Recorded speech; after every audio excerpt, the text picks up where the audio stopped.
오늘은 경매에서 가장 어려운 명도에 대해서 배워보도록 하겠습니다. 첫 번째, 명도란 무엇일까요? 피디님, 명도가 뭐예요? 이미 거주하고 있는 사람을 내쫓아내는 걸로 알고 있습니다. 많은 분들이 점유자를 내쫓아내는 과정을 명도라고 이해하시는데 이거는 좀 틀린 개념이에요. 내쫓아내는 게 아니라 내 부동산을 찾는 개념입니다. 드라마 같은 거 보면 항상 부동산 경매에서 억울하게 집을 뺏기는 장면만 보시잖아요. 그렇다 보니까 많은 분들이 부동산 경매를 부정적으로 생각하시고 명도는 나쁜 사람들이 하는 거야 생각을 하시거든요. 뺏어오는 과정이 아니라 내 집을 찾는 과정입니다. 그러니까 경매를 통해서 돈을 벌 수 있는 방법이 무조건 있는데 불구하고 많은 분들이 경매라는 부동산 투자 방법을 선택을 못 하십니다. 네, 그래서 명도학개론 시간을 통해서 여러분들이 어렵게 생각하시는 명도를 쉽고 재밌게 알려드리겠습니다.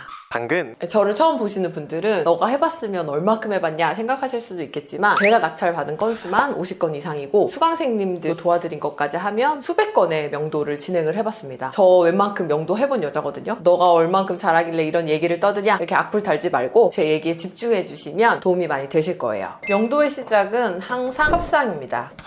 생각보다 우리는 협상을 하지 않고 살아요. 누군가랑 이야기를 해서 내가 얻어내야 되는 것을 하는 과정 자체가 부담스러운 거예요. 근데 명도를 통해서 이 과정을 반복하다 보면 결론적으로 인생이 좀 쉬워집니다. 피디님들 최근에 협상해보신 적 있으세요?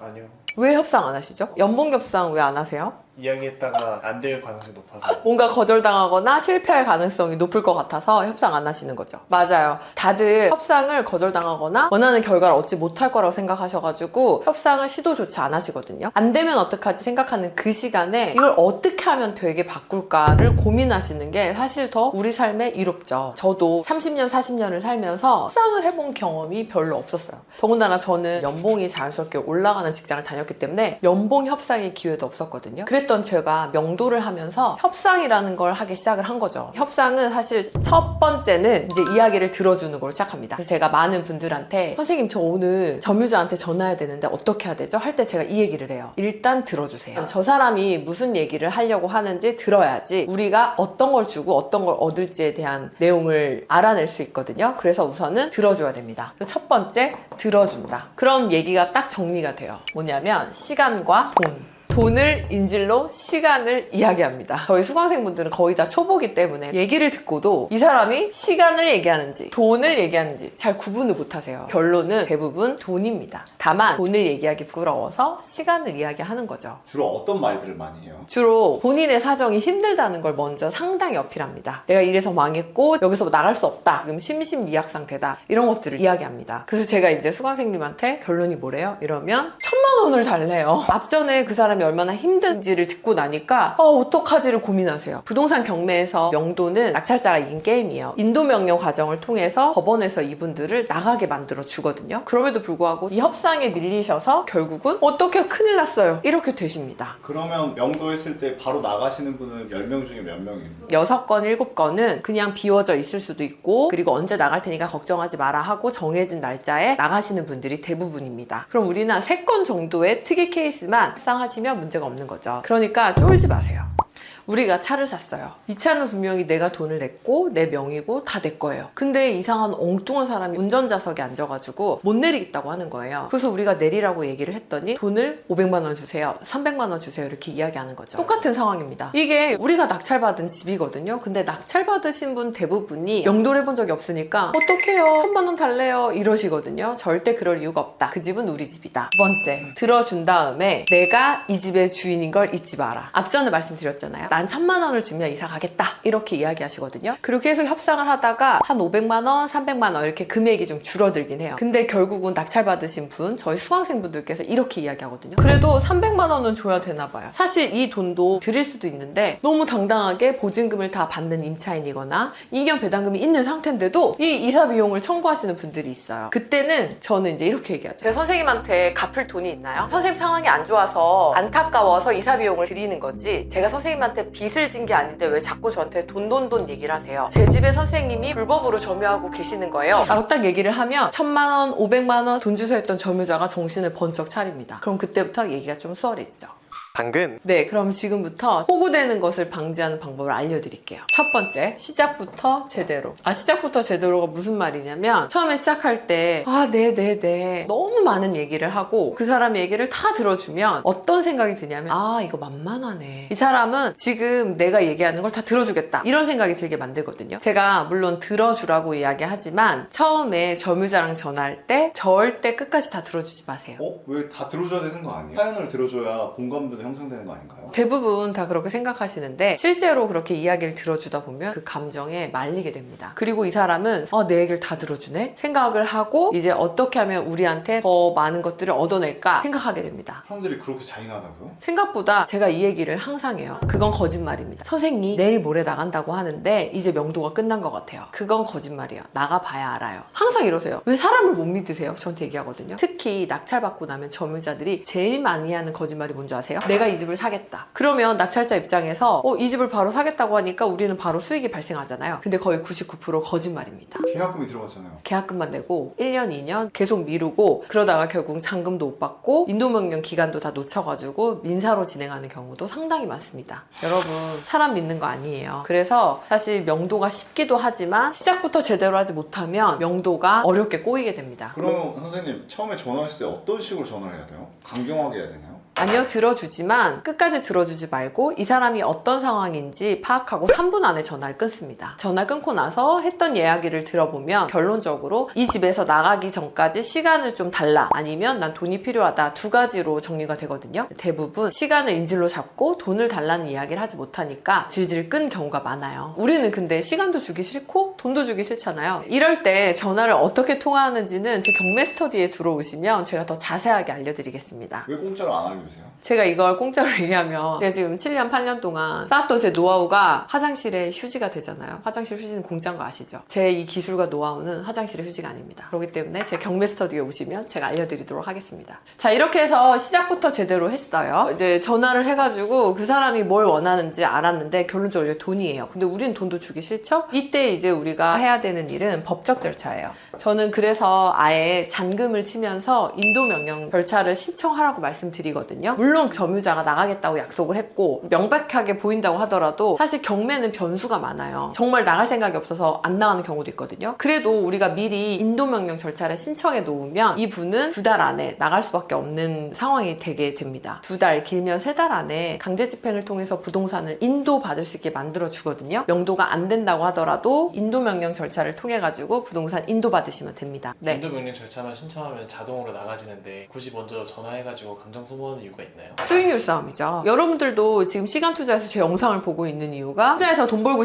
싶어서잖아요. 인도명령 절차는 사실 계속 우편물을 받지 않고 계고에 협조적이지 않으면 60일에서 최대 90일까지 시간이 좀 걸려요. 제가 진행하는 아파트 단타도 최대한 수익률을 높이기 위해서는 빠르게 명도를 해야 되거든요. 낙찰 받는 시점에 사실 매수 대기자가 있는 경우가 있어요. 그때 명도 기간이 길어져서 딱 그분한테 못 팔게 되면 시간이 지체되고 결국은 이자가 발생해서 우리 돈이 나가는 거죠. 그래서 저는 최대한 빨리 명도할 수 있도록 알려드리고 안 될 경우에는 법적 절차를 통해서 부동산을 빠르게 갖고 오자라고 말씀드립니다. 그리고 제 생각에는 누군가를 살고 있던 집에서 끌어낸다는 것 자체가 좋은 건 아니라고 생각을 하시는 것 같아요. 그때 꼭 앞전에 말씀드렸던 누군가를 내쫓는 게 아니라 내 집을 찾는 과정이다 라는 걸 잊으시면 안 됩니다. 또 마지막으로 인도명령 절차에 비용이 많이 들어간다고 알고 계세요. 평범한 수준의 집이라면 인도명령 절차에 들어가는 비용은 명도 비용보다 저렴한 경우도 많습니다. 왜 그런가요? 경매가 진행되는데 1년 정도 기간이 걸리잖아요. 그러면 거기에 점유하고 있는 사람은 맘 편하게 언제든지 이사 갈 수 있다는 생각 때문에 대부분 집을 다른 곳에 좀 옮겨놓거나 이미 정리를 해놓고 몸은 다른 곳에 살고 있거나 이런 경우도 많아요. 그래서 문을 열고 들어갔을 때 집행 비용이 많이 안 들어가는 경우도 많습니다. 저는 부동산 경매를 할 때 제일 중요하게 생각하는 게 힘들지 않아야 돼요. 돈을 많이 줘서 지치고 현타가 오면 그 다음 물건 투자를 못해요. 결국 명도를 조금 쉽게 하게 되시면 자신감도 생기고 두 번째, 세 번째 투자로 이어지거든요. 협상이 좀 어렵거나 점유자가 좀 악질이라고 하면 그냥 법적 절차로 가셔라 라고 말씀을 드립니다.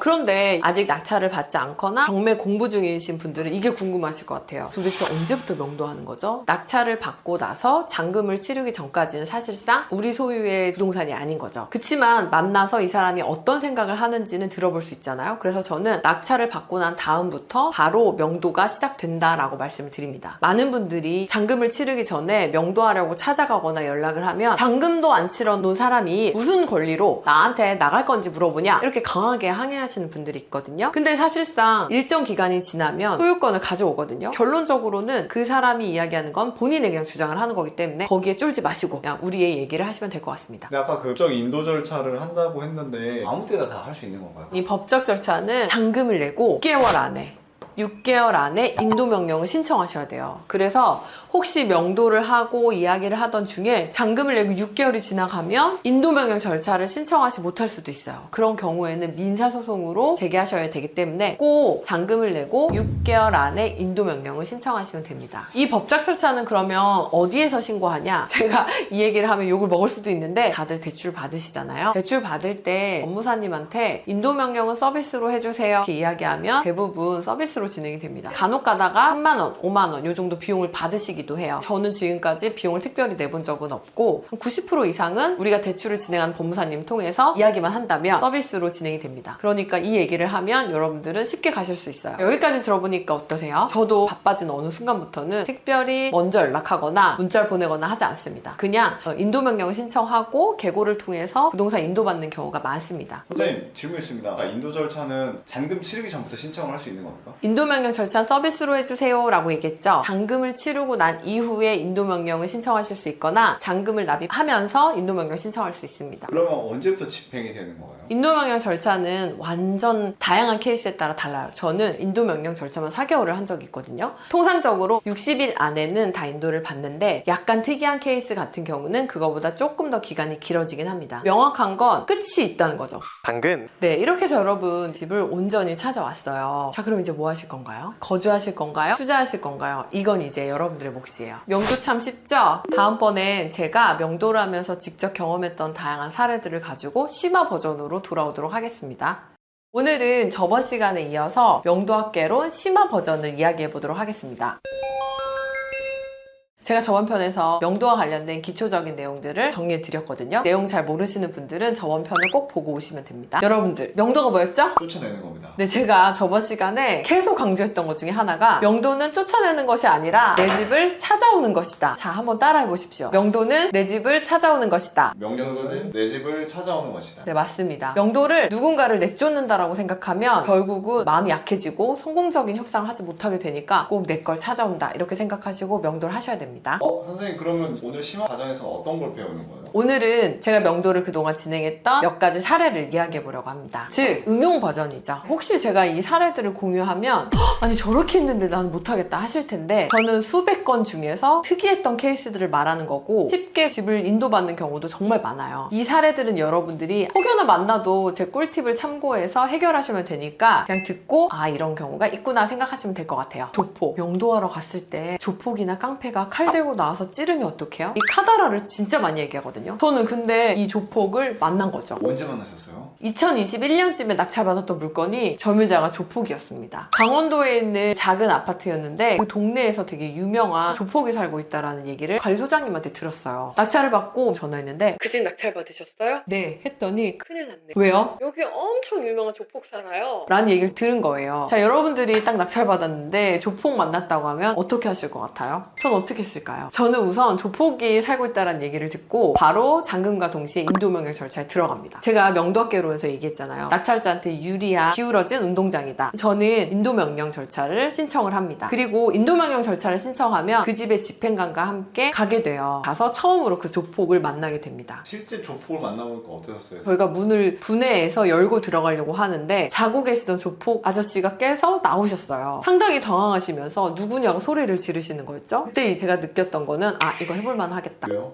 딱 만났는데 나오시는 모습에서 칼이 없었거든요. 분명히 조폭이라 그러면 칼을 들고 나올 줄 알았는데 자다 일어나서 머리를 긁적이면서 나오시는 걸 보고 이건 해볼만 하겠다. 그래서 집행관분이 문을 따고 들어가서 우리가 여기를 낙찰받았고 부동산을 주셔야 된다라고 했더니 상당히 당황하면서 낙찰차를 내가 이렇게 기다렸는데 어떻게 연락 한 번 안 하고 이렇게 다 같이 떼거지로 몰려올 수 있냐 라고 하면서 저한테 당장 일로 오라고 하시는 거죠. 그래서 제가 당당하게 가서 이야기했죠. 나가주세요 라고 했더니 나는 당장 돈이 없고 이렇게 갑작스럽게 찾아와서 당황스러우니까 시간 시간을 좀 달라라고 하십니다. 여러분들은 여기서 어떻게 하시겠어요? 시간을 좀 드려야 되지 않을까요? 근데 생각보다 조폭이 칼 안 들고 부드럽게 나오니까 어떠세요? 당황스러워요. 맞아요. 우리가 머릿속에 있는 조폭은 칼 들고 있고 문신 엄청 많을 것 같죠. 물론 문신은 있었지만 근데 그 사람들도 사람인 거예요. 점유자일 뿐이고 언젠가 내가 나가야겠다는 생각을 하고 있었던 거죠. 가지고 죄송하지만 저도 시간을 드릴 수가 없으니 일주일 안에 나가주세요 라고 이야기를 합니다. 그렇게 이제 집행을 마치고 집으로 왔고 그리고 나서 들었던 생각이 생각보다 그렇게 무섭지 않았거든요. 이게 우리가 다 착각하는 거예요. 아무리 조폭이라고 하더라도 아무한테나 막 그렇게 하는 건 아닌 거죠. 그리고 나서 저한테 이제 연락이 왔는데 그때부터는 상당히 강하게 이야기를 했어요. 미안하지만 나도 지금 상황이 어려우니까 내 집에서 나가달라.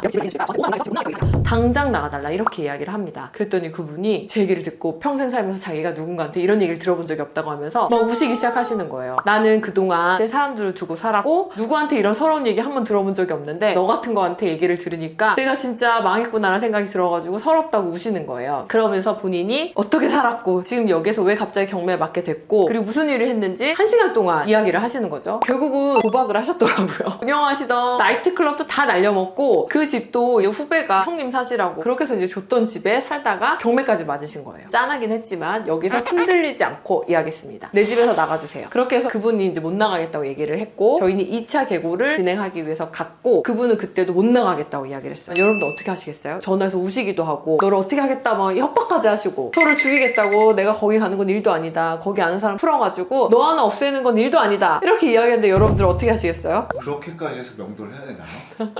근데 원래 이렇게 할 수 있는 사람은 얘기를 안 합니다. 그러니까 입으로 이야기를 하는 사람들은 대부분 그렇게 할 수 없는 사람이에요. 그래서 저는 어떻게 했는지 아세요? 돈을 주긴 주는데 그 사람한테 그냥 이사 비용을 주진 않았고 제가 미나갈리비로 협상에 들어갑니다. 그분은 약간 가오가 되게 중요하신 분이었는데 미나갈리비가 몇 년치가 밀리니까 가오를 잡지 못하는 상황이었어요. 그래서 제가 그거를 한 방에 다 해결해 드리겠다. 그 대신 언제까지 나가셨으면 좋겠다 라고 얘기했는데 이분이 울어도 보고 협박도 해봐도 이 여자가 꼼짝도 안 하니 이 관리비 내준다고 할 때 나가야겠다 라는 생각을 하셨는지 거기에서 오케이를 하십니다.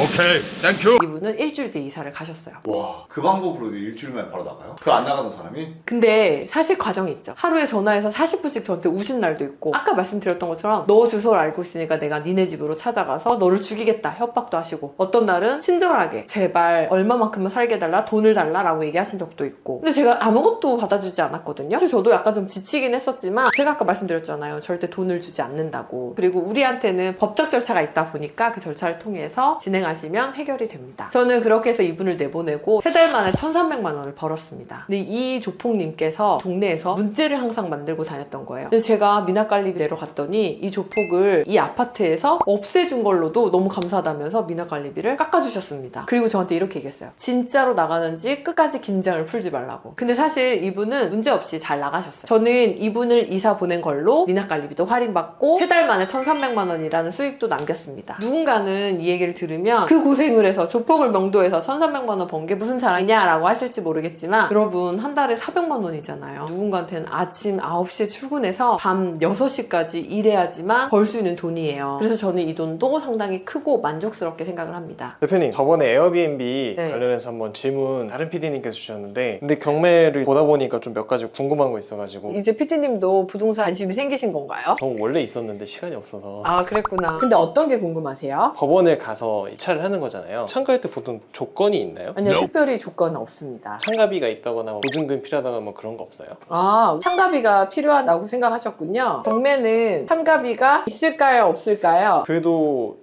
있지 않을까요? 참가비가 없습니다. 다만 경매는 입찰하려고 하는 물건에 입찰 보증금이라는 게 있어요. 일반 부동산에서 거래할 때에도 계약할 때 계약금이 필요하잖아요. 그것처럼 경매는 입찰을 갈 때 현재 최저 가격의 10%를 들고 가야 돼요. 그게 바로 입찰 보증금이라고 해요. 그러면 10%면은 예를 들면 현재 최저 가격이 3억이라고 하면 이제 3천만 원이 되고요. 현재 최저 가격이 1억이라고 하면 1,000만 원을 들고 가시면 됩니다. 어떻게 들고 가요? 1,000만 원을? 돈을 뽑아서 들고 가면 되는데 은행에 가서 필요한 입찰 보증금을 수표 한 장으로 뽑으실 수 있어요. 만약에 입찰하려고 하는 물건의 보증금이 6,200만 원이다. 그러면 은행에 가서 6,200만 원짜리 수표를 한 장 뽑아달라고 하시면 됩니다. 6,200만 원의 현금을 들고 가는 게 아니라 은행에선 통상 수표 한 장으로 만들어줘요. 전부 다 수표를 한 장으로 만들어주는 건 아니고 500만 원 이상일 때는 수표 한 장으로 출력해 줍니다. 그러면은 경매 같은 경우에는 1등이 되면은 그때 물건을 사는 건가요? 네,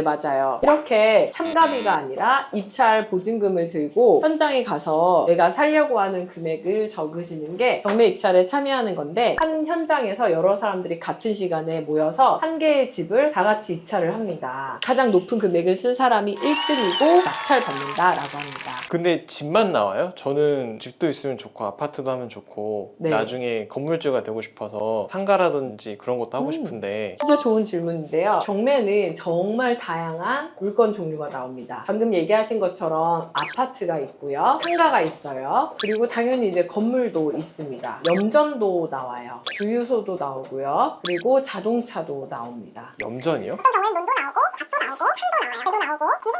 정말 다양한 물건 종류가 다양하게 나와요. 만물상이네요. 그래서 제가 경매를 바다라고 표현해요. 경매는 진짜 다양한 물고기가 있는 바다 같은 존재거든요. 그래서 이 경매를 한 가지 물건 종류만 낙찰 받는다고 생각하시지 마시고 폭넓게 이해하시면 다양한 물건을 통해서 수익하실 수 있습니다. 근데 대표님은 보면 아파트만 하신 것 같은데 네. 왜 다른 건 안 하세요? 지금은 제가 수익할 수 있는 방법으로 아파트 단기 매도, 아파트 단타를 하고 있어요. 금리가 높아지기 전까지는 저는 건물과 상가를 주로 했었습니다. 근데 금리가 올라가고 부동산 시장이 조정장에 들어가니까 아파트가 좀 매력적으로 보여서 아파트 투자를 적극적으로 하게 된 거예요. 당근 저희가 생각하는 경매하면은 높은 가격을 내는 사람이 1등을 하는 구조잖아요. 그 금액을 저희가 제시하는 기준이 있나요? 아니면 실시간으로 수산물 시장 경매처럼 계속 가격을 실시간 높여서 이야기하나요? 경매는 방금 얘기하신 것처럼 금액을 사는 사람이 정하거든요. 경매에는 감정가라는 게 있어요. 감정 가격은 감평사가 이 부동산에 대한 시세와 다양한 조사를 통해서 가격을 정하는 걸 이야기합니다. 그리고 감정 가격으로 판매를 시작해서 혹시 사람들이 안 사가기 시작하면 할인을 해서 판매하기 시작하거든요. 그래서 경매에는 감정 가격 당시의 금액과 현재 할인해서 판매하고 있는 금액인 최저 가격이 있어요. 경매의 가장 큰 원칙 중에 하나는 최저 가격 이상을 쓰셔야 됩니다. 예를 들면 3억짜리 아파트가 여러 번 할인돼서 현재 1억에 팔고 있어요. 근데 만약에 8천만 원에 입찰하시면 어떻게 될까요? 1번 법원에서 혼난다, 2번 보증금을 날린다, 3번 그냥 창피하다, 4번 그냥 무효다, 창피하다? 4번 그냥 무효입니다. 무효. 이렇게 최저 가격 이상을 써야 된다는 룰이 있습니다. 그러면 1억이라고 하면 1억 이상을 쓰셔야 돼요. 그러면 대표님은 얼마를 써야겠다는 기준을 어떻게 잡아요? 그걸 바로 입찰 가격 산정이라고 해요. 입찰 가격은 현재 시세와 내가 낙찰받아서 이익을 볼 수 있는 구간에 따라서 달라지는데, 어떤 분들은 이 물건을 낙찰받아서 1억을 벌고 싶은 분들이 있죠. 그러면 당연히 입찰하는 금액이 낮아지겠죠. 어떤 분들은 이 물건을 팔아서 1,000만 원만 벌어도 좋겠다라고 생각하시는 분들이 있죠. 그러면 1억을 벌고 싶은 사람보다 당연히 입찰 금액이 올라가겠죠. 이런 식으로 그 적정한 선을 각자가 알아서 정하고 그 선에서 낙찰을 통해서 물건을 취득하게 되는데, 그걸 통해서 수익화할 수 있는 거예요. 다시 얘기하면 입찰 가격은 각자가 알아서 정하는데 각자의 목표 금액, 수익하려고 하는 그 금액에 따라서 달라질 수 있습니다. 저는 이거를 욕심이라고 얘기하는데, 저는 욕심이 없이 입찰을 주로 해서 낙찰받은 사례가 좀 많은 편이에요. 그래서 혹시 PD님도 낙찰을 받아서 수익하시려고 할 때 너무 많이 수익을 남길 생각보다는 적절한 시세 조사를 하시고 그 다음에 목표하는 수익을 정하신 다음에 적절한 수익화하는 구간을 정하셔서 입찰 가격을 정하시면 됩니다. 그러면 그 최저 가격이랑 입찰 가격이랑 차이가 많이 나요? 많이 나는 경우도 있고 별로 안 나는 경우도 있어요. 낙찰 받을 수 있는 적절한 입찰 가격을 산정하는 게 고도의 테크닉일 수 있는데, 저는 이 부분을 여러 케이스를 많이 보다 보니까 적합하게 맞추는 편이긴 합니다. 그래서 PD님 혹시 사고 싶은 물건이 보이면 저한테 잘 보이시면 제가 알려드릴 수도 있어요.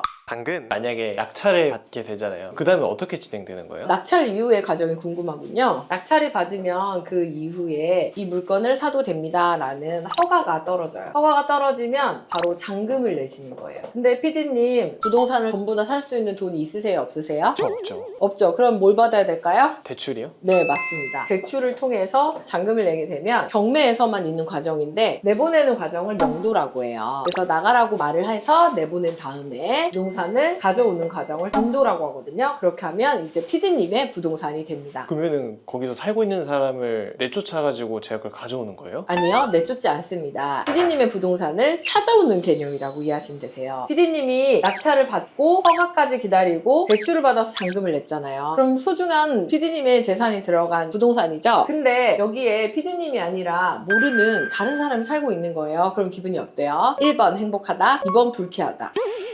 2번이죠. 그렇게 하죠. 그러니까 어떻게 해야 됩니까? 내 집을 찾아와야겠죠. 그래서 살고 있는 사람한테 나가고 내 집을 주세요라고 이야기하고 그 다음에 찾아오시면 됩니다. 또 하나 궁금한 게 잔금을 대출로 내는 거잖아요. 그럼 만약에 잔금을 못 내게 되면 어떻게 돼요? 대출을 통해서 잔금을 내게 되잖아요. 근데 만약에 대출이 안 돼서 잔금을 못 내게 되는 경우에는 두 가지가 있습니다. 하나는 원래 약속된 잔금을 내기란 날이 있을 거예요. 미룰 수가 있습니다. 언제까지? 다음 매각일까지. 다음에 그 부동산을 판매한다고 고시된 날짜 전까지는 연기할 수 있어요. 대신 연기된 날짜만큼 추가적으로 이자가 발생하긴 하지만 어쨌든 다음 매각일까지는 연기가 가능합니다. 두 번째, 미납이라고 이야기해요. 도저히 돈을 못 구하고 대출도 안 돼서 잔금을 치를 수 없을 때 미납했다라고 하는데 이때는 페널티 같은 느낌으로 우리가 입찰할 때 냈던 보증금 10% 있죠? 그걸 빼야 됩니다. 만약에 제가 3억짜리를 낙찰받으면은 보증금을 3천만 원 내는 거잖아요. 그럼 그거 날리는 거예요? 네, 맞아요. 그래서 경매 투자는 신중하게 하셔야 됩니다. 생각보다 많은 분들이 미납을 통해서 보증금을 빼앗기는 경우가 있어요. 그러면은 혹시 저렇게 만약에 미납이 돼서 뺏겼잖아요. 다음에 경매할 때 뭔가 페널티 같은 게 따로 있어요? 페널티는 따로 없습니다. 다만 한번 미납된 물건은 법원에 따라서 다른데 보증금이 2배로 올라가고 3배로 올라갈 수가 있어요. 그래서 미납하지 않고 소중한 내 보증금, 투자금을 날리는 일이 없도록 하셔야 돼요. 피디님도 막 보시고서 혼자 막 입찰하지 마시고 꼭 저한테 물어보고 입찰하세요. 알겠습니다. 그러면은 저 같은 초보자들이 또 실수하는 큰 부분들이 몇 개 있나요? 네, 첫 번째는 금액을 잘못 써요. 무슨 얘기냐면 1억을 써야 되는데 공 개수가 헷갈려서 10억을 쓰는 거죠. 그러면은 10억을 쓰면은 못 내잖아요. 그러면은 그것도 보증금 뺏기는 거예요? 맞습니다. 그래서 피디님 꼭 아무거나 막 입찰하시면 안 되고 숫자도 확인하시고 최종적으로 입찰하셔야 돼요. 절대 번복이나 취소는 없어요. 두 번째는 시세조사를 잘못하는 경우가 있어요. 현재 진짜 거래되는 금액보다 높게 해서 입찰가를 잘못 적는 거죠. 이런 경우에는 막상 낙찰받고 나면 내가 생각했던 금액이랑 다르네 하면서 미납을 하게 되죠. 미납하게 되면 어떻게 된다 그랬죠? 10% 뺏긴다 했어요. 맞아요. 그렇게 해서 또 소중한 종자 돈을 날리게 됩니다. 이 두 가지 정도가 초보자들이 많이 실수하는 거예요.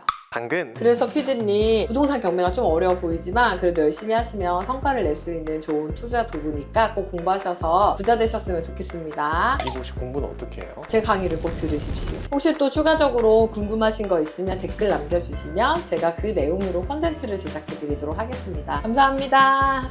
안녕하세요, 장근자판기입니다. 제가 경매 강의를 오랫동안 했잖아요. 꼭 달리는 악플 중에 하나가 있는데 요즘 누가 경매로 돈 버냐? 경매로 돈을 버는 건 말도 안 된다. 제가 왜 이런 댓글을 다실까 고민을 한번 해봤거든요. 근데 답이 딱 나오더라고요. 제가 그 답을 말씀드리기 전에 경매의 장점이 진짜 많아요. 그래서 경매 장점부터 한번 설명을 드려보도록 하겠습니다. 당근! 경매의 대표적인 장점은 물건을 시세보다 싸게 산다입니다. 투자에서 제일 중요한 원칙 중에 하나가 싸게 사서 비싸게 판다인데 왜 사람들은 경매를 투자하면서 돈을 못 벌까? 3가지 정도 이유가 있는데 혹시 여러분들 중에서 제가 지금 이야기하는 3가지의 실수가 있다면 꼭 고치시길 바랄게요. 첫 번째, 미흡한 시세조사입니다. 많은 분들이 특히 아파트같이 조금 익숙하고 여러 번 투자를 해봤던 물건 종류에 투자를 할 때 가장 많이 미흡하게 시세 조사를 하셔서 실수하시는 경우가 많아요. 아파트는 대부분의 정보가 플랫폼에 제공되어 있기 때문에 특별히 전화로 시세 조사를 하거나 현장 방문을 하지 않아도 충분히 조사를 할 수 있다고 착각하시고 플랫폼에 나와 있는 시세나 매매 호가를 착각해서 입찰하는 경우가 많습니다. 이런 경우에 잘못된 시세 조사로 인해서 투자금을 날리거나 아니면 꽤 오랫동안 매도하지 못하는 물건을 낙찰받기도 합니다. 그래서 저는 아파트같이 익숙한 물건도 최대한 자세하게 시세 조사를 해야 되고 방문하거나 아니면 꼭 전화를 통해서 가격을 확인해 봐야 된다고 말씀드려요. 근데 왜 현장에 가지 않는가 생각을 해보면 많은 분들이 전화하는 것도 힘들어서 못하겠다고 얘기를 하세요. 근데 제가 왜 못하세요? 라고 물어보면 뭐라고 하는지 아세요? 부동산에 전화해서 어떻게 말해야 될지 모르겠어요 라고 얘기하시는 분들이 진짜 많으시더라고요. 저는 이제 그때마다 조금 씁쓸합니다. 왜냐면 돈은 그렇게 쉽게 벌리지 않거든요. 최소한 부동산에 전화를 해서 가격을 확인하는 정도의 노력은 하셔야지 돈을 버실 수 있는데 뭐라고 말해야 될지 몰라서 전화 전화조차 하지 않고 소중한 투자금을 덜컥 부동산을 사버리면 그 이후에는 이제 돌이킬 수 없게 돼버리거든요. 근데 나는 너무 전화하는 것 자체가 힘들다, 어렵다 라고 하시는 분들은 방법이 하나 있습니다. 그냥 투자하시면 안 되세요. 이 정도 노력도 하지 않으면 사실상 부동산을 통해서 돈을 버는 건 불가능하다고 생각하시면 되세요. 그리고 그만큼 간절하다고 느껴지지 않아요. 부동산에 전화하는 게 쉬운 사람은 사실 없거든요. 근데 찾아가고 전화하는 이유는 간절하고 돈을 벌어야 되기 때문인 거죠. 여러분 꼭 명심하세요. 전화하는 게 어려운 게 아니라요, 여러분들한테 익숙하지 않은 것 뿐입니다. 근데 그걸 어렵다고 핑계를 대시는 거니까 꼭 이겨내셔서 성공적인 투자의 첫걸음을 떼셨으면 좋겠습니다. 당근. 두 번째는 욕심입니다. 제 욕심이 뭐예요, 여러분? 제가 아파트 투자를 할 때 가장 중요하게 하는 투자 중에 하나가 단기 매도거든요. 단기 매도를 할 때 어떤 아파트를 사서 빠르게 팔 수 있는지 확인하는 것보다 제일 중요한 건 내가 얼마큼 욕심 관리를 하느냐예요. 제가 진짜 장이 안 좋을 때도 한 달 안에, 두 달 안에 아파트를 빠르게 팔고 나온 적이 많은데 그때 사람들이 진짜 신기해하는 거예요. 어떻게 이렇게 아파트가 안 팔리는데 바로바로 팔고 나오세요? 저는 경매를 통해서 싸게 샀고 제가 원하는 목표 금액만 달성을 하면 바로 매도하고 나왔습니다. 그때 제가 관리했던 게 욕심인데 조금 더 기다렸다가 더 많은 돈을 벌까 하면은 매도 타이밍을 놓치는데 저는 절대 욕심을 부리지 않았어요. 근데 실제로 재밌는 건 제가 똑같이 교육을 하는데도 저희 수강생님들 중에서는 낙찰 받을 당시에 우리가 약속했던 금액보다 높은 금액에 내놓고 한 달, 두 달, 세 달을 기다리는 거죠. 당연히 매도가 안 됩니다. 그래서 3개월, 4개월째 저 매도가 안 되는데요 라고 전화가 오면 그때 우리가 내놓기로 했던 금액에 왜 안 내놓으셨어요? 물어보면 조금 더 받고 싶어서요 라고 하시는 거예요. 처음부터 계획을 했고 그 금액대에 판매하고 나오면 되는데 욕심이 개입됐죠. 이때부터 투자가 엉클어지는 겁니다. 근데 또 반대로 입찰할 때도 마찬가지예요. 내가 이 정도의 돈만 벌고 나오면 되겠다라고 생각을 했지만 결론적으로 막상 입찰장에 가면 더 벌고 싶은 생각 때문에 입찰하기로 했던 금액보다 더 낮은 금액을 쓰는 거예요. 왜냐하면 조금 더 낮게 낙찰을 받아서 더 많이 벌고 싶으니까. 그렇게 해서 결국은 이제 폐차를 하게 되고 아예 못 벌게 되는 거죠. 저는 그래서 욕심 관리가 진짜 중요하다고 생각을 해요. 저는 어떤 아파트는 200만 원만 벌고 나온 경우도 있고 400만 원만 번 경우도 있어요. 반대로 4천만 원을 번 적도 있고 5천만 원을 번 적도 있거든요. 200만 원을 번다고 했을 때 많은 분들이 아파트 하나를 사서 팔면서 200만 원 번 게 자랑이냐라고 이야기하는데 그 아파트는 200만 원 정도 매도 차익을 남기는 게 목표였기 때문에 전 목표 달성을 했고 그럼 성공이라고 생각을 합니다. 나는 그거 벌려고 하면 이거 안 한다 하시는 분들도 진짜 많거든요. 근데 제가 여기에서 벌려고 했던 금액은 200만 원이고 그 매도 차익을 달성했다면 욕심 부리지 않고 저는 바로 매도하고 나옵니다. 왜냐면 그 다음에 벌 수 있는 기회는 많기 때문에 한 개의 물건을 통해서 더 많은 매도 차익을 남기는 것보다 다른 물건 여러 개를 해서 그 매도 차익을 쌓아가는 게 더 중요하다고 생각하기 때문이에요. 여러분들이 200만 원이라고 하면 단순 숫자만 보면 절대 큰 돈이 아니잖아요. 근데 제가 이걸 왜 했는지 아세요? 저는 이 물건 하나를 통해서 전체적인 경매 매도 사이클을 돌릴 수 있게 됐고 이 경험은 저의 노하우가 또 되거든요. 노하우도 없고 200만 원이란 돈도 벌었는데 이것만큼 엄청난 투자는 없는 거죠. 그래서 단순히 200만 원 너무 작다라고 생각하지 말고 이 과정에서 쌓이는 노하우와 나만의 경험이 더 소중하다고 생각한다면 이 욕심 관리를 하실 수 있게 됩니다.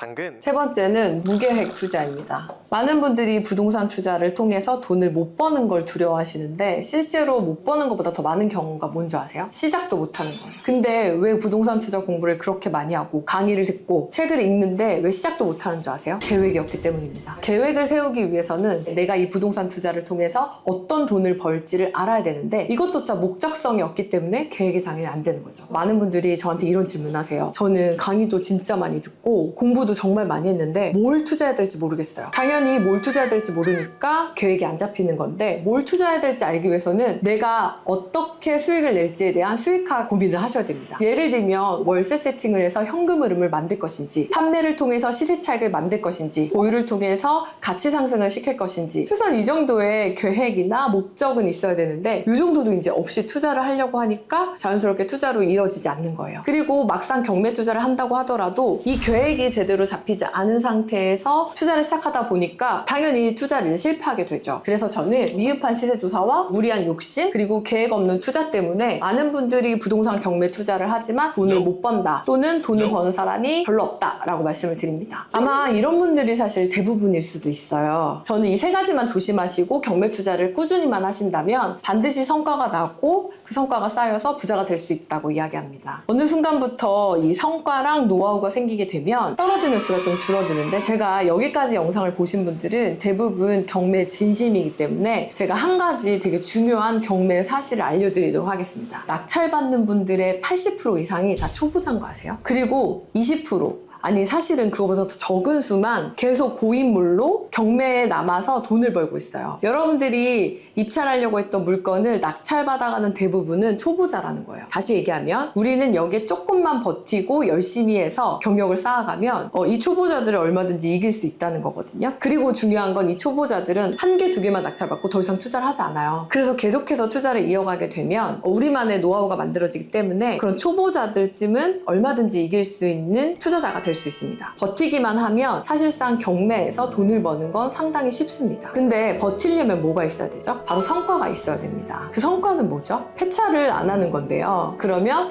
이 세 가지를 조심하시면 됩니다. 그럼 여러분들은 그 살아남은 경매 시장의 고인물 10%가 되실 수 있습니다. 그리고 조금만 더 하시면 저같이 8년 이상, 7년 이상 꾸준히 경매 투자를 하시면 저 같은 1%가 될 수 있으세요. 오늘도 여러분들의 성공적인 투자를 응원하는 당근자판기였습니다. 안녕하세요. 당근자판기입니다. 여러분들은 돈을 벌기 위해서 어디까지 해보셨어요? 저는 예전에 어떻게 하면 돈을 좀 더 벌어볼까, 그리고 뭘 해야지 돈을 벌까 고민을 하다가 제가 아이디어들이 있었거든요. 오늘은 그 이야기를 한번 해보려고 합니다. 자, 이때가 2019년도였거든요. 지금도 열심히 살고 있지만 이때는 제 인생에서 거의 피크를 찍을 정도로 열심히 살고 있었을 때였어요. 제 뇌의 99%가 바로 이 돈 생각이었습니다. 그러니까 어떻게 하면 내가 뭘 해서 조금 더 벌 수 있을까, 이 생각을 진짜 많이 했거든요. 그때 제가 선택했던 게 공매였었어요. 여러분, 공매라고 혹시 들어보셨나요? 공동 투자 아닌가요? 공동 구매 아니냐 이렇게 얘기하시는데, 공매는 경매랑 약간 비슷한 느낌인데 국가나 법인이나 기업에서 자산을 매각할 때 사용하는 방식을 우리가 공매라고 합니다. 지금 공매가 뭔지도 몰라서 어렵다고 생각하시는 분들이 계실 것 같아서 공매가 뭔지 간단하게 설명을 드릴게요. 공매는 온비드라는 사이트에서 인터넷으로 입찰을 하시는 방식으로 낙찰을 받을 수가 있어요. 경매는 법원에 직접 가서 글씨로 쓰고 그 다음에 낙찰을 받잖아요. 공매 같은 경우는 컴퓨터로 검색을 하고 거기에서 입찰까지 다 가능해요. 여기에는 다양하게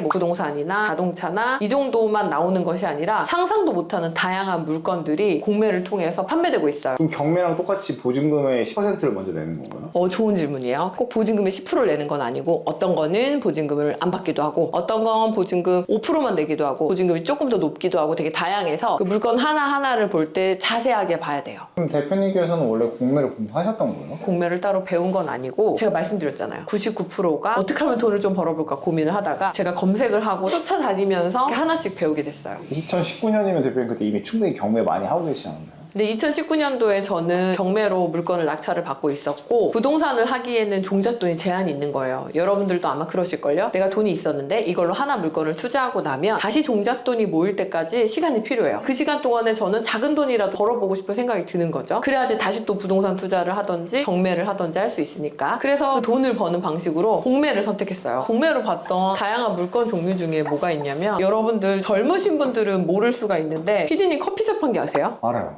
그 동전 딱딱 넣으면 커피 나오는 자판기가 있거든요. 자판기를 낙찰받는 방법도 있고, 경주마, 그리고 배, 광고판이라고 해야 되나? 우리가 차로 도로를 지나다 보면 현수막 걸린 데 있잖아요. 거기에 그 현수막을 거는 자리도 임대를 줘요. 그리고 매점, 오래된 도서, 주차장, 차, 컴퓨터, 냉장고 등등등등등. 컴퓨터나 냉장고를 공매로 사요? 그냥 당근거래로 사면 되지 않나요? 컴퓨터랑 냉장고는 어떤 거냐면, 학교에서 전산실에 있던 컴퓨터들 있잖아요. 뭐 한두 대는 아니고 40대 이렇게 해가지고 한 번에 공매로 매각을 해요. 이제 우리가 쓰기에는 어렵지만 이걸 분해해가지고 판매를 할 수도 있고, 이거 자체를 수출을 한다든지 등등 다양한 방식으로 이걸 또 수익할 수 있는 방법이 있더라고요. 노후된 컴퓨터를 낙찰받는다라고 생각하시면 되세요. 그럼 선생님, 경매는 감정가라는 게 있잖아요. 공매도 어떻게 가격이 매겨지는 거예요? 일부 물건 중에는 감정을 해서 가격이 나오는 경우도 있고, 감정을 해서 가격이 안 나오는 경우도 있잖아요. 그래서 간평을 받아서 가격이 나오는 경우는 간평 가격이 명시가 되는데, 가격을 알 수가 없는 예를 들어 냉장고, 컴퓨터 이런 아이들은 비공개 공매를 시작합니다. 이런 경우는 최저 가격도 없고 현재 매각 가격도 없는 거예요. 신기해서 전화해가지고 비공개가 뭐냐 물어봤더니, 실제로 간평을 통해서 가격을 확인할 수 없는 경우에 비공개로 시작을 한다고 해요. 그래서 제가 그러면 아무렇게나 써서 그 금액 중에서 1등한 사람이 낙찰받는 거냐? 맞다는 거예요. 그러면 아무도 낙찰을 안 받고 제가 100원을 썼어요. 100원? 제가 100원을 썼는데 낙찰 받은 거예요. 그럼 이제 내게 되는 거냐 했더니 설마 100원을 쓰실 건 아니죠? 그냥 이렇게 공무원이 얘기하시더라고요. 방금 말한 것처럼 비공개는 특별하게 가격이 정해져 있지 않기 때문에 원하는 금액을 쓰고 그 중에서 가장 높은 금액을 쓰는 사람이 낙찰 받아갑니다. 그럼 선생님 혹시 공매도 경매와 비슷하게 유찰이라는 게 있나요? 맞아요. 유찰이 있는데 빚 때문에 물건을 팔거나 하는 것이 아니라서 기관 마음대로 정해요. 유찰이 돼도 가격이 내려갈 수도 있고 10번, 20번 유찰 상태인데 그냥 회차만 반복하고 가격이 안 떨어지는 경우도 있고 다양해요. 그럼 경매처럼 경락잔금 대출이나 그런 대출이 있는 거예요? 부동산의 경우는 비슷하게 대출이 진행이 됩니다. 근데 이런 경우 경주막, 광고판,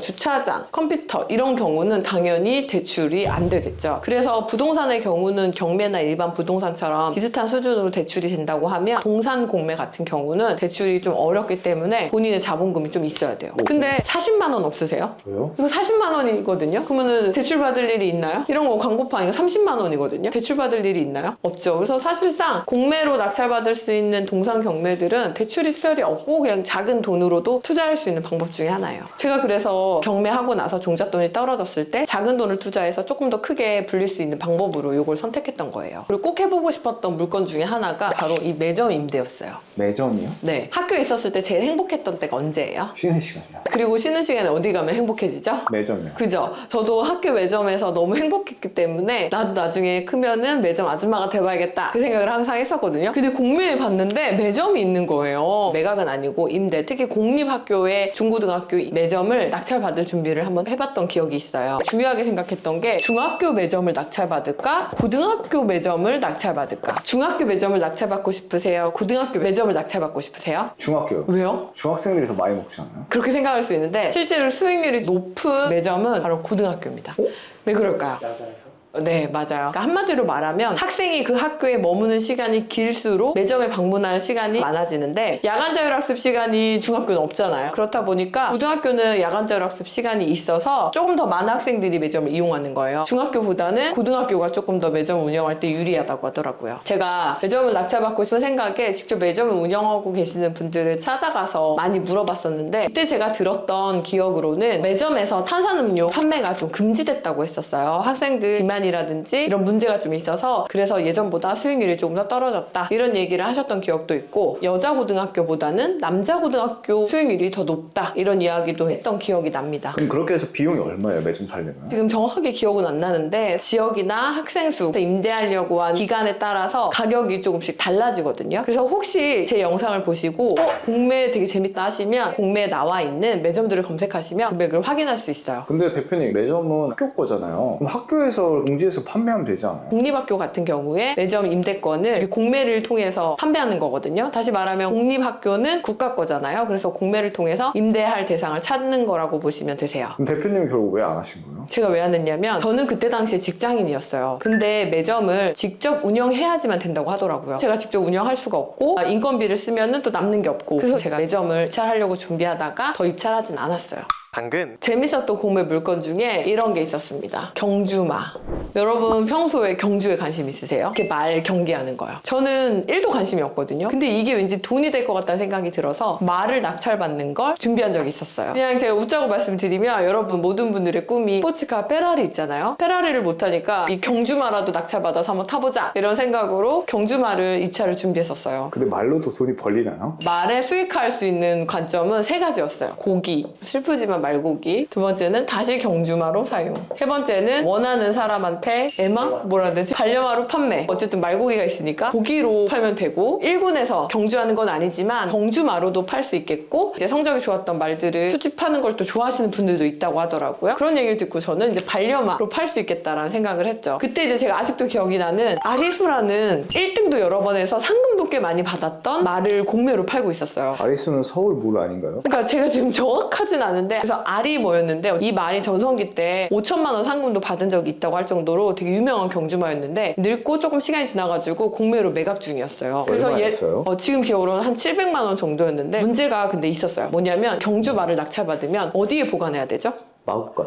근데 저는 마구간이 없는 거예요. 빌리거나 공간을 임대해야 되는데 이 말뿐만 아니라 보관하는 장소 또한 비용인 거예요. 말 자체로 수익하기가 어렵다라는 생각이 들어서 이것도 입찰을 포기했던 기억이 납니다. 만약 수익화가 됐으면 진짜 하셨을 건가요? 우리 집에 마구간이 있다면 낙찰을 받아서 아마 키웠을지도 몰라요. 소도 있었나요? 소는 없어요. 또 기억이 남는 게 국립대학교에서 교육대학원에 있던 고서를 3만 권을 공매를 통해 매각하고 있었거든요. 근데 저는 이걸 딱 보는데 엑셀 파일이 있더라고요. 고서 목록 3만 권을 다 정리한 엑셀 파일을 봤더니 너무 신기하고 재밌었던 게 책의 출판 연도가 1900 몇 년 이렇게 시작하는 게 아니라 단기 몇 년 이렇게 적힌 거예요. 그러면 이 중에서는 고서로서의 가치가 있는 게 있지 않을까 하고 찾아봤더니 김구 백범일지 초판도 있고 피천득 선생님의 인연이라는 시집 초판도 있는 거예요. 이 3만 권 중에 잘 찾으면 괜찮은 보물을 찾을 수 있겠다 생각이 들어가지고 이때도 이제 입찰을 준비해요. 얼마였어요? 지금 사실 정확하게 기억이 안 나는데 한 500건 정도의 고서만 잘 골라서 중고서적으로 판매하면 3배 정도 수익률이 좋았었던 것 같아요. 그 정도예요? 네, 그래서 저는 중고서적으로 팔 수 있는 고서들을 팔 사람들까지 이제 다 알아본 거예요. 근데 제가 이걸 입찰했을까요? 입찰 못했어요. 왜 입찰을 못했냐면 공매에는 제한 입찰이라는 게 있어요. 입찰을 할 수 있는 자격을 제한한다는 뜻인데 이 고서 3만 권을 처리할 수 있는 능력이 있는 사람에게만 입찰권을 주겠다라는 거예요. 폐지를 처리할 수 있는 재활용 사업자가 있는 사람만 여기 입찰을 할 수 있었습니다. 제가 그 사업자가 있는 사람을 찾아서 같이 이걸 해보자. 나는 여기에서 좀 의미 있는 책 500건 정도만 내가 가져가고 나머지는 재활용으로 판매해가지고 돈으로 바꾸셔도 된다라고 얘기를 했는데 협상이 결렬되면서 사업자 있는 분을 찾지 못해서 입찰까지 못했어요. 근데 3만 권이면 어느 정도예요? 직접 전화해서 물어봤거든요. 사업자 있냐고 물어보시는 거예요. 그래서 사업자 있는 분과 같이 낙찰을 받을 거고 사업자 있는 상태에서 입찰할 거다라고 했더니 그분이 이렇게 얘기했던 것 같아요. 10톤 트럭 몇 채는 오셔야 되는데 이렇게 얘기했던 것 같아요. 이거 함부로 괜히 덤볐다가 저 책 속에 파묻혀서 내가 죽을 수도 있겠다라는 생각이 들어서 입찰을 중단했습니다. 아까 전에 보여드렸던 10가지 넘는 부동산 물건 종류들 있잖아요. 제가 실제로 다 입찰하려고 준비하고 현장에 가서 물어봐서 어떻게 수익하는지 알아보고 공부도 했었어요. 근데 최종적으로 이런 동산들은 제가 입찰까지는 못했거든요. 결국은 공매에서 사택경매라는 걸 통해서 아파트를 여러 채 낙찰받았고 바로 파는 방식으로 수익할 수 있었어요. 총 얼마를 보셨어요? 그때 제가 한 3채 정도를 낙찰을 받았고 3개에서 한 1,000만 원 정도의 단기 매도 수익을 만들었던 것 같습니다. 근데 이것도 한 번에 3개 다 낙찰을 받아서 제가 아무 생각이 없이 3개를 다 낙찰받은 거예요. 제가 가지고 있는 투자금보다 여기 내야 되는 돈이 더 컸던 거죠. 어떻게 하셨어요? 그래서 이제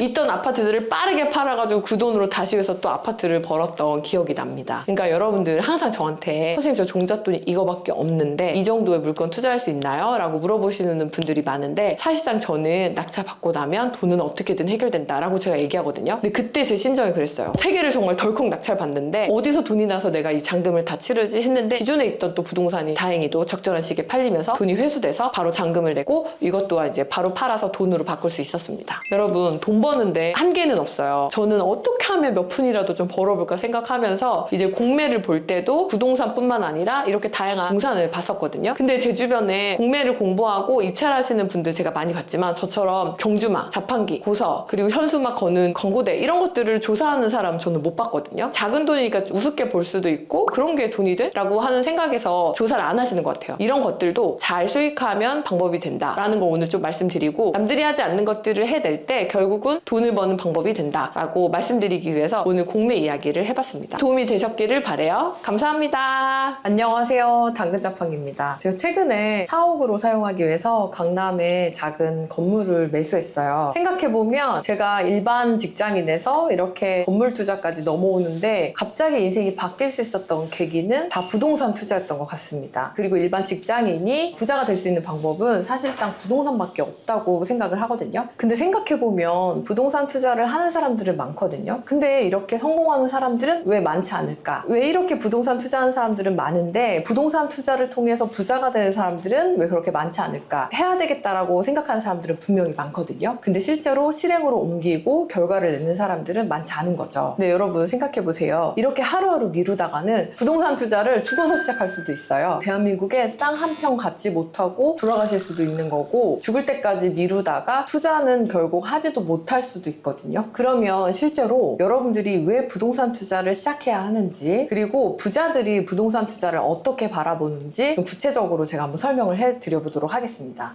당근. 되게 신기하게도 대부분의 부자가 되신 분들 또는 부자가 부동산을 투자하는 루트는 일관되게 일치하는데요. 사업을 성공하신 분들은 사업으로 돈을 벌고 사옥을 짓기 위해서 부동산을 또 매입을 하십니다. 실제로 주요 위치에 대기업의 사옥들이 있는 걸 보시면 아시다시피 대부분의 사업적 성공을 이루면 그 다음에 하는 게 사옥을 매입하는 거죠. 그리고 사업뿐만 아니라 주식이나 코인 투자를 통해 가지고 돈을 많이 버신 분들도 일정 소득을 넘어서기 시작하면 그 돈을 다시 부동산에 투자를 하십니다. 근데 왜 이런 걸까요? 이유는 사실 진짜 간단해요. 진짜 부자들은 돈의 가치를 이해하고 부동산에 투자하기 때문에 그래요. 실제로 여러분, 우리 월급은 물가 상승분을 따라갈 수 없죠. 이걸 고급스러운 단어로 인플레이션이라고 하죠. 인플레이션은 쉽게 얘기하면 화폐 가치가 떨어진다라고 하잖아요. 여러분들이 5년 전, 4년 전 받던 월급이 2배, 3배, 4배가 올라가지 않았지만 우리가 살고 있던 집 또는 건물은 그 사이에 2배, 3배, 4배가 올라갔죠. 이것처럼 내가 벌고 있는 돈이 다른 가치를 따라가지 못한다. 이게 바로 인플레이션입니다. 생각해보면 5년 전에 국밥 한 그릇이 5,000원, 6,000원대였잖아요. 근데 지금 벌써 이제 2배가 올라갔거든요. 생각해보면 5년 전에 여러분들 월급과 지금 2배가 올라가지 않았지만 물가는 이렇게 빠르게 올라간 거예요. 다시 얘기하면 여러분들의 월급은 절대로 부동산의 가치를 따라갈 수가 없다. 그래서 월급만 받고 있는 사람들은 월급을 통해서 절대 부자가 될 수 없다라는 결론이 나옵니다. 대부분의 부자들은 이 개념을 좀 정확하게 이해하고 있기 때문에 지금 내가 갖고 있는 100억은 5년 뒤, 10년 뒤에 100억의 가치를 못할 것이라는 걸 알기 때문에 부동산에 투자를 해서 그 가치가 올라가는 걸 따라가게 만드는 거죠. 화폐 가치가 떨어지고 부동산 가치가 올라갈 때 내 돈을 부동산에 투자함으로써 화폐 가치가 떨어지는 것을 막는 거죠. 여기까지 들으신 분들 중에서는 돈의 원리를 이해하신 분들은 아마 눈치를 채셨을 건데요.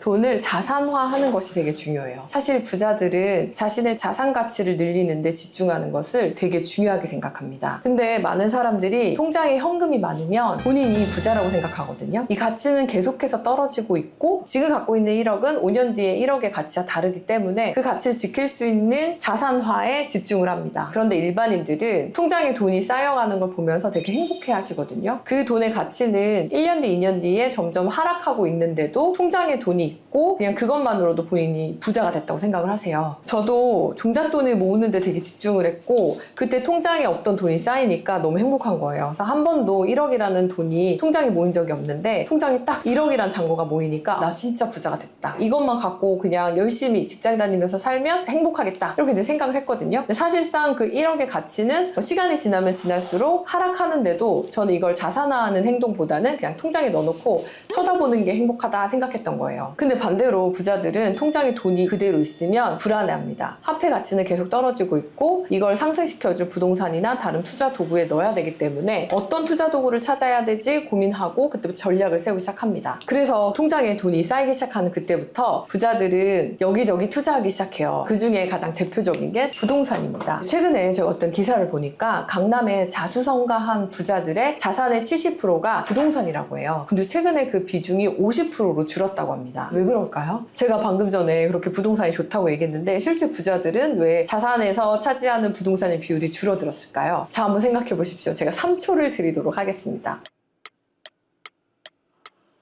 생각하셨나요? 정답은 부동산 투자에도 사이클이라는 게 존재하잖아요. 부자들은 우리가 열심히 돈 벌고 모으고 저축하고 있을 때 이 가장 낮은 지점에 사서 바로 이 지점에 판 거예요. 근데 이제 판매를 하고 이렇게 떨어지는 지금 이제 자산 비중이 좀 떨어졌다라고 얘기하는 거죠. 왜냐하면 지금 여러분들도 아시다시피 부동산이 한참 많이 상승을 했다 좀 하락하고 조정장에 들어갔잖아요. 그러면서 가치가 좀 떨어졌을 때 많이 매도를 하면서 현재 부동산 보유 비율을 줄인 거죠. 근데 왜 다 정리 안 했을까요? 다 팔고 다시 가장 저렴했을 때 사면 되는데. 자, 똘똘한 한 채라고 들어보셨죠? 가장 똘똘한 한 채는 남겨놨고 강남 가장 핵심 지역에 가지고 있는 물건은 판매하지 않고 계속 보유를 하고 있기 때문이에요. 그러면서 현금이 생기면 또 가장 낮은 시점에 매수를 시작합니다. 우리는 근데 어떻게 하죠? 약간 반대로 하죠. 사람들이 부동산 투자를 모르고 살다가 너도 나도 부동산 투자를 시작하고 사기 시작하면 다 같이 삽니다. 그리고 끝까지 계속 올라갈 거라고 생각을 하는데 어느 지점에 멈추고 떨어지기 시작하죠. 그러면 그때 높은 지점에 사서 낮은 지점에 이제 팔기 시작을 하죠. 그리고 역전세다. 나는 부동산 투자에 자질이 없나 보다 라고 생각을 하는데 실제로 부자들은 반대로 하는 거죠. 사람들이 사지 않는 시점에 사고, 사람들이 팔지 않는 시점에 판매를 해서 자산 가치를 이제 늘려가는 행동을 하는데, 지금 꼭대기까지 올라갔던 부동산이 조정과 하락을 통해서 가격이 많이 떨어져 있잖아요. 그래서 지금 강남이나 주요 입지에 매매 건수가 많이 늘어난 이유 중에 하나도 현금을 보유하고 있던 부자들이 하락 지점이라고 인지하고 이제 부동산 매수를 시작하는 거죠. 그러나 부동산은 끊임없이 올라가거든요. 그럼 제가 여기서 하나 질문을 해보도록 하겠습니다. 부자들은 아까 어디서 산다 그랬죠? 자, 여기서 산다 그랬죠? 자, 우리는 어디서 사죠? 제가 올라가고 있을 때 이때쯤에 산다 그랬죠? 속된 말로 그렇기 때문에 많은 분들이 물리고 역전세를 맞는 거예요. 이 관점으로 보면 사실상 맞습니다. 근데 이걸 보면 무조건 먼저 사는 게 중요하구나 생각하실 거예요. 부자들은 이때 먼저 사니까. 근데 사실상 그 시간을 늘어뜨려서 끝까지 다 가보면 이때 사도 보유만 계속 했다 그러면 결국 부동산은 우상향하기 때문에 일정 기간이 지나면 성공한 투자가 됩니다. 근데 재밌는 게 뭐냐면 이 아래도 당연히 사이클이 있었겠죠. 이 시점보다 10년 전에 산 사람들이 있다면 이 사람은 10년 전에 산 사람보다 늦게 산 사람이에요. 그럼 결국 더 빨리 산 사람이 장땡이 되는 거예요. 근데 재밌는 거는 지금 여러분들이 아무리 이 지점에 샀다고 하더라도 10년 뒤에 여기쯤에 계시는 분이 이때를 보면 아, 빨리 샀다. 그게 바로 이 지점에 산 사람보다 이 사람이 먼저 샀는데 아, 참 부럽다. 나도 먼저 살 걸 생각하는 것과 같아요. 우리가 항상 하는 얘기 중에 하나가 10년 전으로 가시면 뭘 하실 거예요? 라고 물어보면 비트코인 얘기를 많이 하시거든요. 근데 비트코인 생각해보면 우리가 10년 뒤에 이렇게 높아질 거라고 생각도 못 했잖아요. 그러니까 먼저 사는 사람이 장땡인데 부동산도 약간 같은 개념으로 먼저 사서 보유를 통하면 반드시 올라가는 부분이 있고, 먼저 투자하지 못해서 놓친 기회가 있다 그러면 그 기회를 아쉬워하지 말고 지금이라도 투자하는 것을 선택하셔야 된다, 이 얘기를 드려요. 근데 제가 여기서 또 투기를 조장하는 거냐, 투자를 하라고 종용하는 거냐, 이런 얘기를 하실 분들이 계셔서 말씀을 드리면 저는 절대로 무지성으로 공부하지 않고 무턱대고 따라 사는 것은 투기라고 얘기해요. 그래서 충분히 공부하시고 무지성이 아닌 본인의 판단과 선택과 분석에 의해서 투자해야 된다고 말씀드립니다. 안 그러면 오래 보유할 수도 없고, 그리고 잘못 산 부동산 때문에 어려움을 더 많이 겪게 되죠. 결론적으로 이야기하면 투자는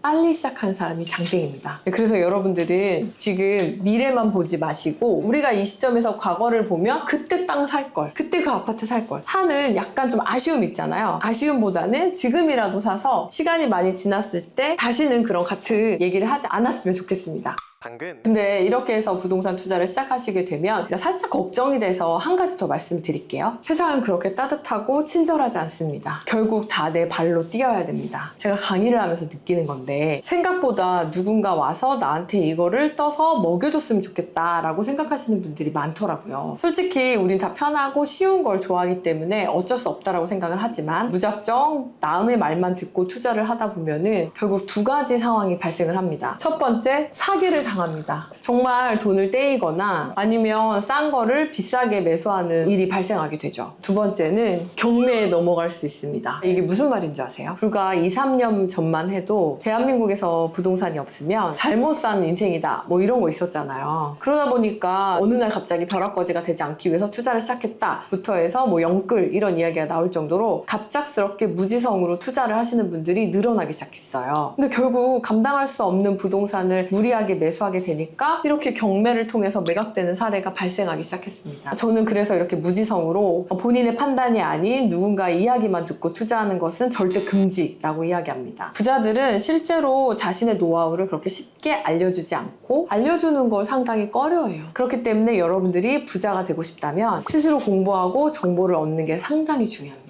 그렇게 해서 무작정 투자하시게 되면 반려 부동산이라고 아시죠? 평생 팔지도 못하고 죽을 때까지 갖고 가는 부동산이 나타나게 되는 거예요. 워렌 버핏이 그런 이야기를 했어요. 투자에서 가장 중요한 것은 절대 잃는 투자를 하면 안 된다. 즉 준비가 안 돼 있으면 하지 마시고 꾸준히 공부하시고 지속적으로 관심을 갖고 계셔서 공부해서 실행으로 옮기시길 바랄게요. 전 이렇게 해서 8년 동안 꾸준히 공부하고 투자하고 원칙을 만드는 데 집중해서 강남에 건물을 매수하게 됐습니다. 생각해보면 저도 이렇게 제가 투자를 계속 이어갈지 성과를 낼 거라고 생각해본 적이 없었어요. 제가 처음으로 샀던 물건이 지방에 있는 다가구 건물이었거든요. 그 건물 때문에 진짜 고생 많이 하고 건물 때문에 월세도 많이 받기 시작했고 불로소득이 뭔지도 알게 됐었어요. 생각해보면 그 투자를 시작하지 않았다면 제가 그 건물을 사기까지 1년 가까운 시간 동안 공부를 했는데 원칙을 세워서 투자를 했기 때문에 결과가 만들어진 투자를 할 수 있었지 않았나 생각해봅니다. 그래서 여러분들이 성공하고 싶다면 작은 부동산이 원이라도 소유를 목표로 시작해 보시고 시장에 대한 전체적인 이해도를 높여보시기 바라겠습니다. 절대 여러분들은 무지성으로 투자하지 마시고 공부하시고 경험하셔가지고 좋은 투자하시길 바라겠습니다. 오늘도 영상 시청해주셔서 감사합니다.